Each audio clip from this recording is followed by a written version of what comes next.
Véritable particularité de nos stations, les classes d'école composées d'enfants de saisonniers. À l'école de Plagnes-Centre, ils représentent plus d'un tiers des scolarisés, arrivant petit à petit entre début novembre et début janvier.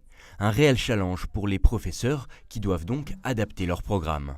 Dans une classe, on n'a pas un ou deux élèves qui viennent de une ou deux écoles différentes.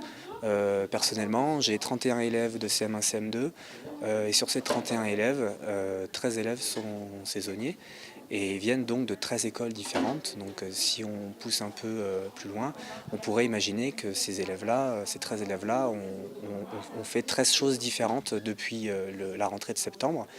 Donc on essaye de les accompagner, de raccrocher un peu les choses qui n'auraient pas forcément été vues, de revenir un petit peu avec eux sur des notions de base pour pouvoir rattraper ce qu'on est en train de faire. Et ça se passe très bien. Pourtant, à l'image de la Plagne, nombreuses sont les classes où les élèves saisonniers viennent apporter une ouverture sur d'autres horizons et favorisent ainsi la mixité au sein des groupes de jeunes.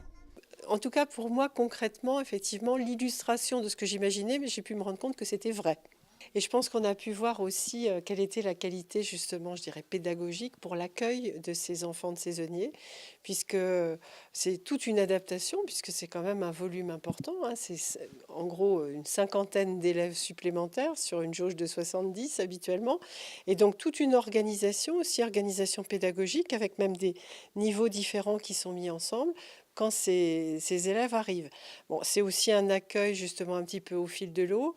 Et on a vu, enfin moi, ce qui m'a beaucoup plu aussi, j'ai vu des élèves qui étaient heureux d'être là, qui retrouvaient finalement tous les ans les mêmes copains.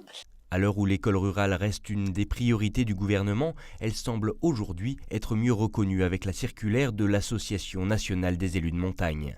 Un texte paru ce jeudi et qui prévoit des modalités particulières concernant les seuils d'ouverture et de fermeture de classe ou le nombre d'enseignants affectés aux classes compte tenu des effectifs liés à la population des saisonniers.